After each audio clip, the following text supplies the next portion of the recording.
Can you hear her? Thanks to AFCEA and INSA for putting together this year's Intelligence and National Security Summit. Yeah, great.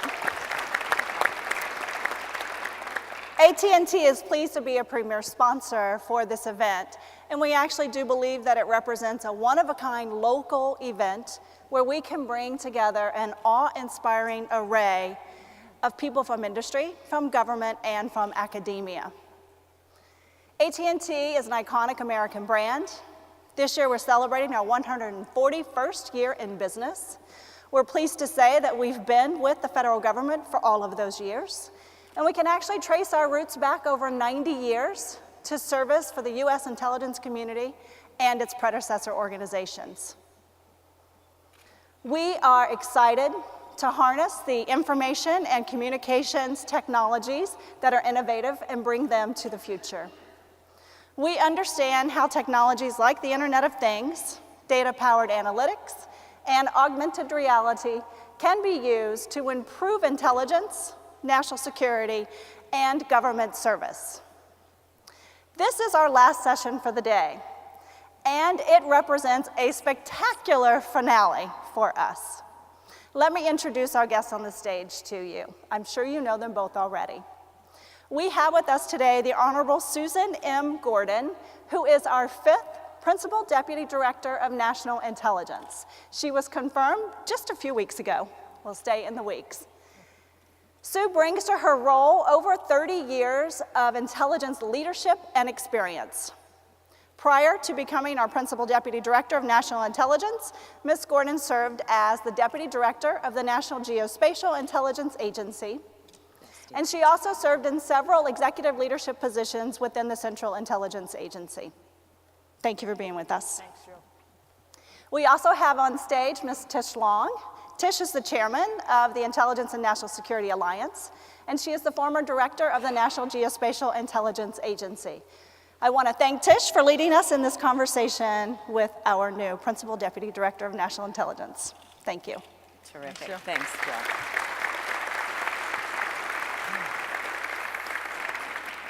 Thank you, Jill. And as Sue and I were listening to that introduction, we agreed we saved the best for last. Right. And of course, representing formerly, One of the great agencies. one of the all great time. agencies. Yeah.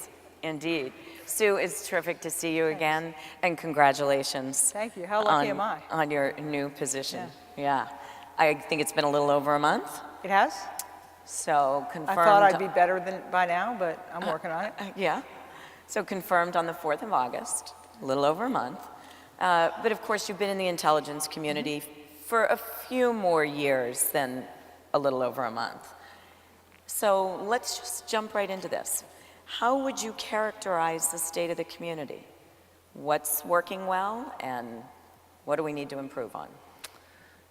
Great question. Before I answer, let me offer the apologies for the director.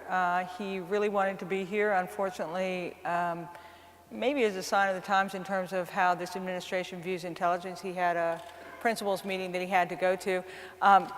Why was the principals meeting set today? It's because I wanted to be here.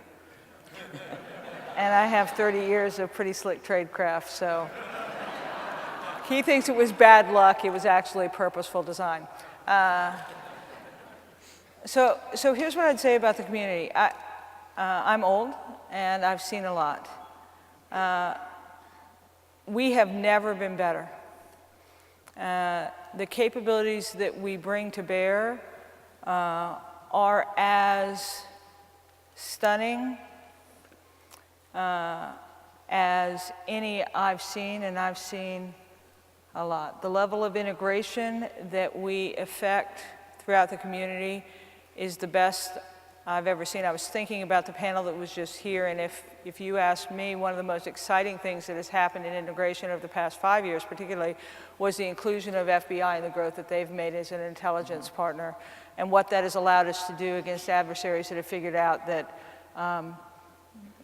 coming to the United States makes it challenging for intelligence services, and this partnership has allowed us to do great things. We're awfully good, and we're not good enough. Intelligence is a business of advantage.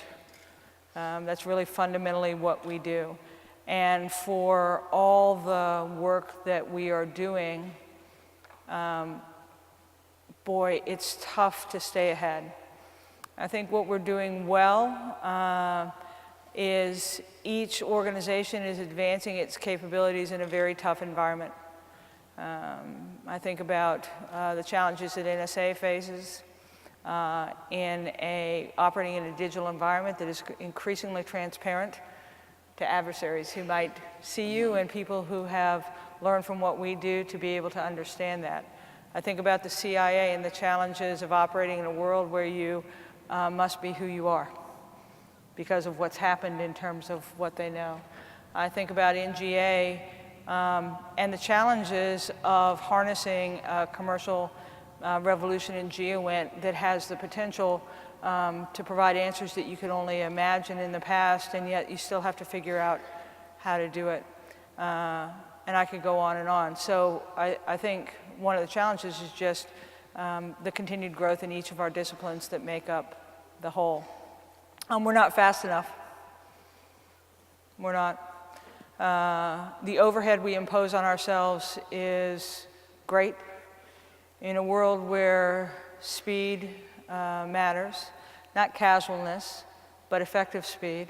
When we have business processes that don't keep up, when we have barriers to effective sharing, we put ourselves in a disadvantage in a world where information and speed and analysis is at the premium. So along those lines, we had a panel earlier this morning about acquisition reform. Yep. And we actually just heard the directors of the agencies talk a little Right. about that. And in fact, Kevin Miners was a part of that panel. And he coined, I believe Kevin coined this, Of course he did. CRTC, cost realism technically credible, as opposed to, say, LPTA. Yeah. What can be done from the DNI's perspective on truly getting to agile acquisition or streamlining the acquisition system? Three things. Clarity of mission. What are we trying to accomplish? I know we like to beat on the mechanisms we have, but there are many mechanisms if you know what you want to do and you can articulate that clearly. So I think one of the things that the DNI can do is to add and ensure that we are incredibly clear about where we must go in order to achieve the future. The second thing is an environment where new capabilities can be added more quickly. I'm not going to talk a lot about eyesight, but the imperatives of having a place where we can insert capabilities quickly, securely, and bring them to mission quick is another thing that I think the DNI can do, because again, it's that providing the foundation for collective effort that I think we can do. And then the third thing is to really work on the issue of risk. It still feels that we acquire things as though those are going to be the things that are going to last forever, and so we better make sure that we have it right. In my estimation, we have to be right enough, because things are moving so quickly that if software and hardware solutions change in 6 months to a year, and it takes us 2 years to get something together. So we simply have to be more thoughtful about the risks that we're introducing. And again, I think this is something the DNI can do to help level set what we're willing to accept by the processes that we, by and large, set the standard for. Okay, good. 3 very specific things. You not going to talk about eyesight, fair. We can, but it's been a topic that we talked about a lot. Exactly. But you also did mention integration, which of course was a focus for your predecessors, plural, both the DNI and the PDDNI. Is that still part of the DNI's and yours vision, continuing on the integration of the Heck no, we think that we should all go our way alone. Oh, do not tweet that. Joke, humor, lighten up. We're the intelligence community. We can be this way. Integration is our lifeblood. And let's talk about, the DNI has a pretty simple, though difficult to achieve responsibility. The first is to make sure that the best of the intelligence community is brought to bear at the moment of decision. Right? Not one voice, not one perspective, not people adding into something, but we bring the best of what we each have to offer. That's the fundamentals of integration. And you do it for a purpose, not because it's nice to have, and so that's measurable. And that's a role that specifically the DNI has. The second responsibility we have is to make sure that we create an environment where each of our crafts can expand as they need to. In other words, clear the way. And that, too, is a different kind of integration. And that is a view of the policies and processes that govern what we do to make sure that we are establishing a way to work. So I see no diminution of integration. I do think where we can still grow is we are viewing integration sometimes as additive. Let's take all our capabilities and bring them all together to create the sum of what we have. I think their next step is to learn how to create together, to do something new that each one couldn't do alone. So I still think there's growth we can do in how we think about integration, but that is our imperative. And from the DNI, I think that we just surveyed the community on the question of what the DNI does well and what it doesn't do well. And I think we got as close to as we're ever going to get to a mandate to exert leadership in the notion of bringing things together for new purpose. So we'll push on that really hard. So that's good, getting that feedback. And you just touched on this a little bit. And I've had a couple of folks ask if you could talk about, I think there's 2 reviews underway. There's an internal ODNI efficiencies review, and then there's also the future of the community. So if you could talk about those, please.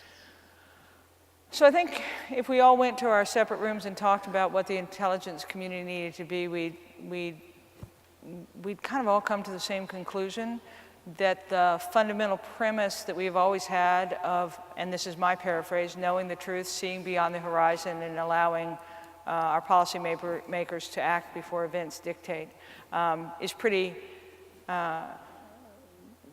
constant. I think one of the interesting things that has changed is that we've moved from a world of data scarcity to data abundance, where we used to go looking for single pieces of information that no one else had, and now what we have is a world with so much information that we have to make sense of it. So if you think about the intelligence community going forward, is how do you really take advantage of the data that is now available and do something special with it so we know something a little more, a little sooner. So I see 2025 as looking what the community must be to continue to provide the advantage that it always had. The DNI only exists to enable that. So you have to have that vision of where you want to go in order to be able to say, now what is the DNI going to do after that? And that's the ODNI effectiveness study. I'm going to say effectiveness over efficiency because we've gotten in some really bad trouble by saying we can do things faster and cheaper. We want to be more effective. And one of the ways we're looking at ourselves is to say, what are the functions we must perform? Not the boxes we currently have, not the jobs we're currently doing, but what are the functions we must perform? And if you take my earlier statement, I think that I would say that there are probably 4 big functions, some of which we do well, some of which we're not doing well. We have to help the community build more capacity. Whether that's in artificial intelligence or in cyber, we have to, capacity and capability. That is not a role that we have always played, but I think you can see that there's some benefit, and I'll just choose what we're all doing in terms of being able to make use of all the data that exists, whether it's AI or automation or augmentation. All of us, intelligence community, DoD, we're all spending money. Are we getting there? And so I think one of the functions we have is to help that kind of leadership to make sure that when we do it, we actually are precessing in a direction of outcome and that we can then align the budget. So building capability and capacity. The second is adding context. That's what we do right now with our national intelligence managers, and the job of integration is mostly to add that context. It isn't creating our own independent work, it's actually taking what's out there and producing something there. The third thing is, I'm going to say it negatively, but you could say it positively. I'm going to say we ought to reduce friction. Or we could accelerate the community if you want to be positive about it, but we've got to get rid of the overhead. I am so worried about what we impose on ourselves. And the last one is So are the agencies who are sitting here right before you. Right, right. And again, that's a function we have. Whether that is in new business processes or legislation or looking at some of the policies or just the number of things we do or the way we task, all those things are just crushing us in terms of delivering the capability that I've just opined is there. And the last one is we need to build some new bridges to partners outside the intelligence community. Whether that's the private sector or academia or other governmental institutions, even the big DoD that you would think that we have perfection with, I think we still can do more. So if I think of those functions, then we'll use that to really align what we do and align our resources. And neatly enough, it will constantly change as the community changes, then we drive the DNI. But it ought to be what you see reflected in our budgets. We ought to measure our accomplishment, and we ought to provide the room for the agencies to be really successful. Yeah. And it gives you your priorities. Yep, it does. It's pretty easy that it works both ways. So let's follow on from that, the building more capacity and capability. So this audience, and you just said also building bridges. You've got industry here, you've got academia here, you've got other government institutions as well as DoD. You know, let's characterize. How are they doing in supporting you? How are you doing in partnering with them? And what more can and ought you to be doing together? So that's a lot of questions there. Whoa. Out of time? No. So I'll choose two areas that I think are really important, and I'll try and answer your question. So I'm going to take the data piece on AI and automation and augmentation. If you look at how much the U.S. government is spending on that, we spend a fair amount. It is nothing compared to what is being spent in the private sector on the exact same things. How are we going to use the money we have to influence the money that's being spent? Because we know two things. One, if we just let the private sector go in that area, they will advance it, but they will not necessarily advance on their own in ways that solve our problems. And our problems are that we are simply going to be unable to make use of all the information that exists and that can help us provide more advantage if we continue to do so manually. Right? So all the money's out there. We have some money. We have to leverage it because we have needs that may or may not be met. And we, on the government side, I think are too disparate in our approaches, whether that's where we spend the money or how many times we go talk to the same partner about the same thing, not ever having that turn into a purposeful conversation.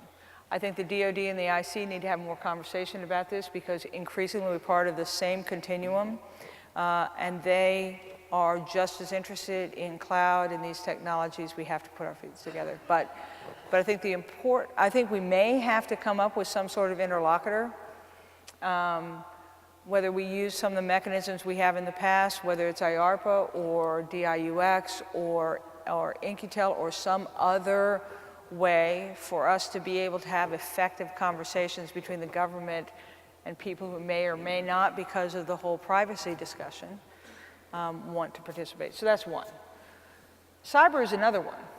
Would we agree that as a nation we need to get our act together on cyber a little bit more? Just a quick show of hands. Yeah, right?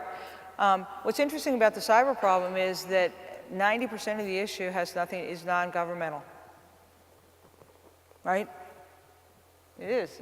It's private sector. It's right. The vectors, or it's the target, and yet what we have is the ability to know things somewhat in advance of attacks, but we can't see them in the same way. So how are we going to work together in a trusted way to be able to share what we both know in order to better protect the nation? I think that's a different kind of partnership that we need to, but it does require each side to find a way to trust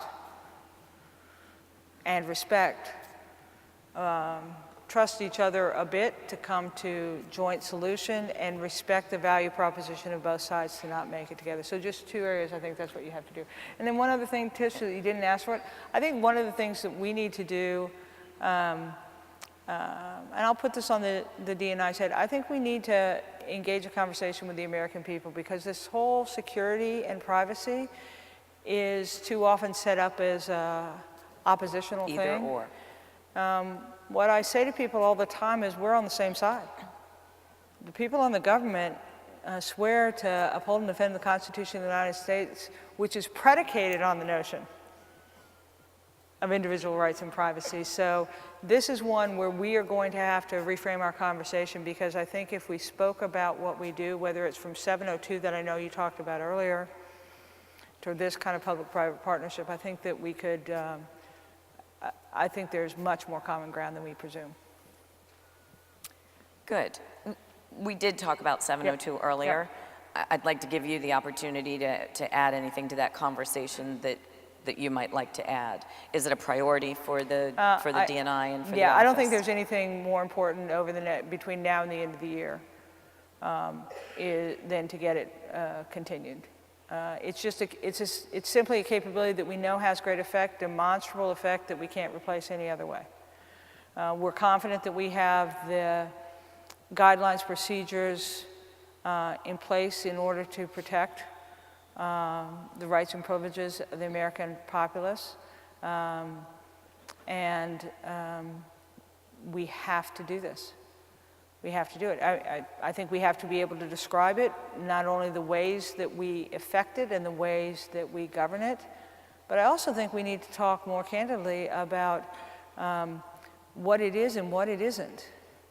I think in the aftermath of Snowden, too many people think that this is just putting huge segments of the American population at risk for being sucked up into some great abyss that people can just go off and search. That is not the case at all. As I'm sure the previous panel says, it's a very simple program. It allows you to target non-US persons who are credibly believed to be outside the United States for the purpose of foreign intelligence. That's it. You have to have reason for targeting. It isn't a large number of targets. And what I would say, if you're not talking to one of those people, you're not in existence in this world. I think we need to talk more openly, because I think if the American people knew, they would support it as strongly as we did because of the benefit it provides. And I know Admiral Rogers has been out there really trying to tell that story, as well as Director Wray. And so you adding your voice to that conversation, I think, is good. We did hear from 2 members of Congress this morning who felt that it would be reauthorized. Now, that was only 2 of 535. It's important, Tish, but it's also important that we're able to talk about it. And that's why this forum is so important. We learned our lesson with Snowden when we didn't have a voice. We have to be able to have a voice and tell our story. Well, we appreciate you appearing here, Sue. Cyber. We've got some questions from the audience. I'll kind of integrate them in with the questions that I've already started with. But here's one on cyber and the role that the IC should have. What role should the IC play on cyber, given that the cyber domain tends to blur the lines between offense and defense and between espionage and military action? Should the intelligence community be conducting offensive cyber operations? The intelligence community, that's such a great question. The intelligence community is disproportionately in the business of collecting foreign intelligence. In this world, most of the information exists in the digital domain, and you have to go and be able to get it. And it doesn't necessarily all just transit big pipes. It exists in lots of places where you need to go and get it. But the purpose of it is to do the historic purpose of the intelligence community. It's to know a little bit more and go where the data resides. So in terms of authorities, those are pretty clearly delineated, again, by law.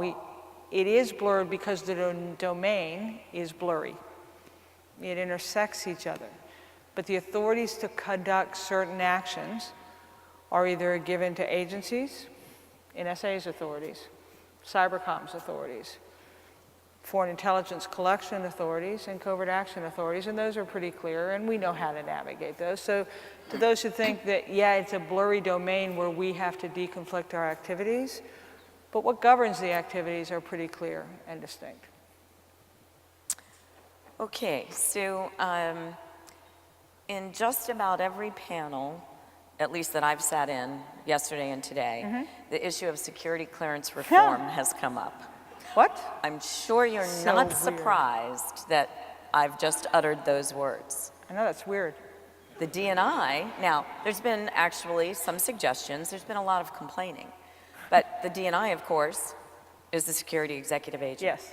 So What what everyone out there wants to know, inquiring minds, what are you doing to fix this, and how long is it going to take? Okay. She said I could ask her anything. I did. It was really fun to talk about all the national security threats we face and the capabilities we must effect in order to do that. I don't think there's anything more important for us to address that I'm going to call secrecy and security, and it's kind of two.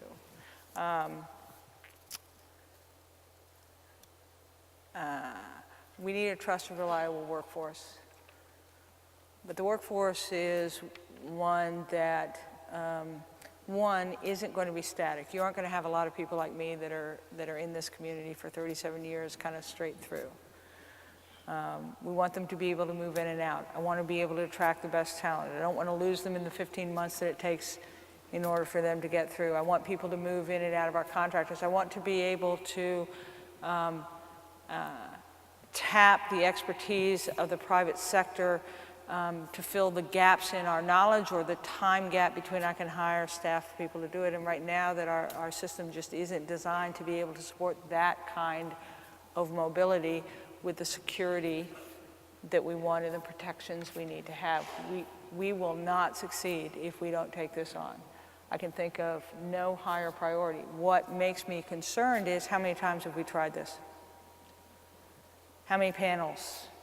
How many times have we looked at this?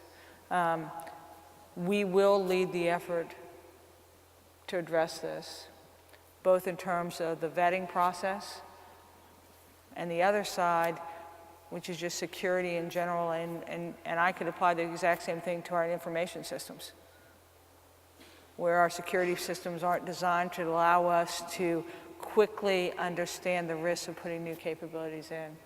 I can't tell you how long it will take. I do know that the energy around it at the moment, and I do believe, I think this is an exciting time for us because I think we have, we have great interest in the administration and the legislation in us getting on with this. Almost everyone is begging us to clean this up and produce something that will work. If we squander this moment where everyone is aligned to say we must do something because each one of us is protecting how we've done things more than what we must be able to do, then you'll have a sixth principal deputy pretty quickly. So what I wish I could promise you more and a time frame and specifics on exactly how we do it. This is a partnership that we're going to have to affect. It's the topic of conversation at my very next DEXCOM of how far the agency is willing to lean in. You know, the DOD is moving out on this as well. I do not think this is one of lacing up our shoes tighter and thinking that we can put more people against it. We're going to have to reimagine how it's done. And there's a lot of folks in this room who have some ideas, some technologies, and are willing to help here. I'll just put a plug for INSA and the work that we've done with our security clearance process reform group led by Charlie Allen. Yeah, I'm looking at the faces in the room. And there are some real concrete recommendations out there. You have some good pilots underway also. So, you talk to the information systems, the whole continuous monitoring piece, and then of course continuous evaluation. So let us know, and that's the collective us, what Good. we can do to I help. will. I on will. that. The one thing I think we're going to have to do as a community is, I mentioned this earlier, is this whole notion of risk. Zero loss is the way I grew up, right? Yeah. For all the good reasons that we know, all the sources of methods reasons that we have, all the things that we want to protect. The reality is zero loss isn't something that we're achieving today, and it's probably not the right thing. And if you look at some of the security things that have been implemented in a world that you don't have to have zero loss, but you do measuring and you do policy surrounding, I think there'll be ways forward. So I'll take you up on it. Yeah, and it is all about risk. I mean, there's a question here on leaks. There have been leaks. Yes. There will be more leaks. Yes. I mean, it is a question of risk. It is. I will say that unauthorized disclosure of classified information is always bad. It's always bad. Of course.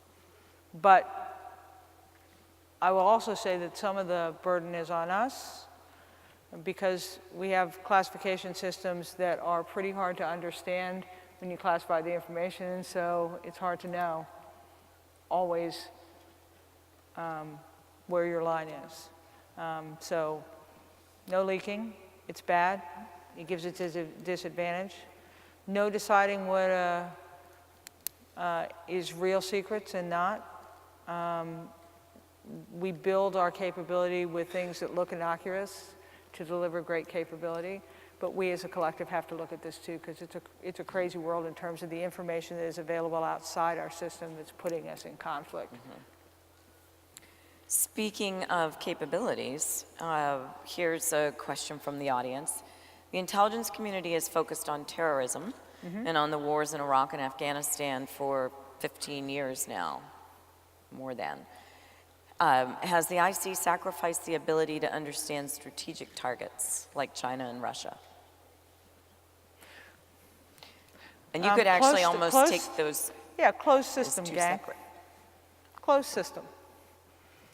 Finite set of resources, have to apply them to the pressing challenges of the day. Hard to argue with the choices that we made about counterterrorism following 9/11 and what that meant about, very different target, very different set of capabilities you had to have, and a lot of energy in order to prosecute it at the speed that it was evolving in a very different way than nation states did. So I think that's probably true, that if you look at it that way, you can say it sacrificed, it had a cost against the resources we had. When I started, I was in the Office of Scientific and Weapons Research, one of the great offices of all time at the CIA, and there were about 750 people, 749 of whom did the former Soviet Union, and one person did China, and he also did the rest of the world. As the wall came down, as proliferation became important, we took those capabilities and we applied them somewhere else without the foundation. Do we have those capabilities, that number of resources devoted now? No. Do we cover the world's threats better than we did before? Yes. I do believe that strategic is one of the things that my national intelligence managers should be focusing on, right? We have lots of people do the tactical work. How do we make sure that we're prepared for the future so that when it comes, we're waiting?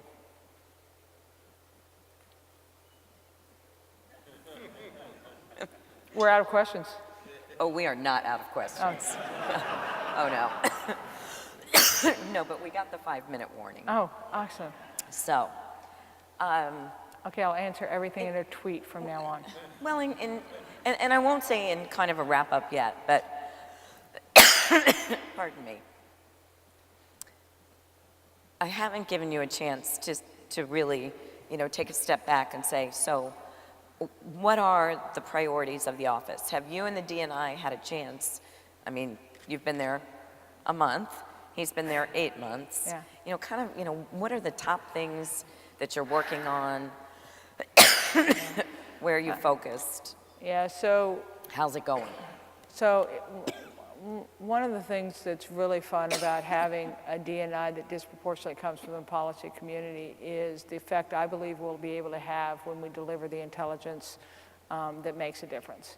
So I'm going to choose the kinds of things, the priorities, some of which get chosen for us and some of which are enduring. We mentioned 702. We have to drive that across the finish line. North Korea is vexing. They are on a path that seems inexorable with capability that is advancing every day with demonstrations that prove that their aspirations are not a pipe dream. What is the US and the world's response going to be? So how do we provide the intelligence that is necessary for the decisions that we're going to have to make as a nation? And that's not just against North Korea, but it's building a coalition because the pressure we're going to have to put is widespread. Iran, another priority as we look at not only its growing influence in the region because of the conflicts in that area, but also just continue looking at the JCPOA to make sure that it puts us in a good place. Counter space. An area of tremendous capability and dependence for us. How we make sure that we're both positioned to understand the threats we face, but also to support a growing industry that is also part of the great strength of this nation. Counterterrorism, it's a very different face than it was post 9/11. It's a very different face than even fighting the war in Syria against ISIS. It's like it's a half-filled water balloon. When you squeeze on one end, it comes out another, and the sort of, instead of just big name targets, but this great mass of capability that seems to be able to affect terror. And what's the intelligence piece of that? How do we get intelligence to, I'm going to say, non-national security partners, whether those are the private sector for cyber, or whether it's intelligence that can support local law enforcement. And the last one is just this notion of foreign influence in geopolitics in general. How do we understand what that is? Because it affects everything from the order of the world, but also our ability to understand what we're seeing in a world where things can be not what they are. But other than that, easy Other day. than that, I mean, there are a ton more questions here, Sue, as you can imagine. And one was on the homeland front and the working with state, local, tribal, and why is it still so hard? Another one on how are we doing integrating and working with our international partners. I mean, you mentioned coalition forces, but we had a panel earlier today on counterterrorism, Nick Rasmussen, and then representatives from the UK, Canada. And, you know, what's your assessment on how we're doing on the international front and on the homeland front? On the homeland, the homeland is interesting. We see it. We see the potential benefit that intelligence has to address some of those issues, and we're finding ways to be able to use the organizations that have the responsibility for interaction to give them better intelligence in a form that they can use to share it. That's a little clunky still, but I think there are some places where you see it going really well. On NGA, I'll shill for them a bit on this one, is one where they're really figuring out how to use it. What's interesting, though, even on the homeland, is some of the capabilities that we grew in the intelligence community that makes us needing to partner with them now are actually capabilities that are increasingly available in the open. So I think there's almost a temporal effect of how much the intelligence community has to stay present or how much we need to seed now for a capability that's going to come. I'm really excited on the international partner front. One, I think we're probably better Five Eyesies than we've been in a long time, including the integration of their officers with our officers in more places on lots of different levels. I think the next place we're going to have to go is to be able to share information more quickly, digitally, and that's going to require us to really advance on the security front because, you know, these rules we have in terms of how you share, with whom you share, are not silly. And so we have to find a way to affect them in a digital environment so we can get the sharing with the partners that we know we need in order to be able to get the information that they increasingly have and we have. And then we need to develop systems where that information can go right into each other's processes in order to do it, and make sure that it's done in a way that you can trust the information you have, because that's the other side, right? I can put a lot of information into the system, but what our lifeblood has been trusted information, and how do we affect that? So pretty interesting world, but on the partner front, I think you see a lot of movement on that. Well, we got the 1-minute warning about 3 minutes ago. Okay. So, Sue, thank you very much. Great. We appreciate your time. We appreciate what you're doing. Thanks. So thank you. Thanks. How fun was this? And I think I can speak on behalf of everyone here. We are certainly glad that you have taken on this next challenge and that you are our Principal Deputy Director of National One of Intelligence. the truly terrible titles. So, Thank you. thank you. Thanks. I need to say a few words to the audience. I'd just like to say a few words before everyone makes for the door very quickly, and that's a big thanks. That's a thanks to our INSA and AFCEA staffs and all of the volunteers. A lot of work goes into making these events successful. A big thanks to Jake Jacoby and Chuck Alsop, who really did some heavy lifting in all of the planning. Bob Shea, thank you so much, Bob. The partnership between INSA and AFCEA, invaluable to put on a summit such as this. Thank you to our sponsors. Couldn't have done it without you, as well as our exhibitors. And really, the last thanks is to everyone, the audience. I gave you a challenge at the beginning when I opened this summit yesterday for audience participation. We have far more questions, not only here in this session, but in all of the sessions that we ever could have gotten to. So the active participation, my challenge worked, thank you. So I'm gonna give you a challenge as you walk out the door. You'll all get an email with a survey. Please take that 2 minutes to answer the survey. By you giving us that feedback, we'll make next year's summit better. So thank you all, be safe going home, and Sue, again, thank you so much.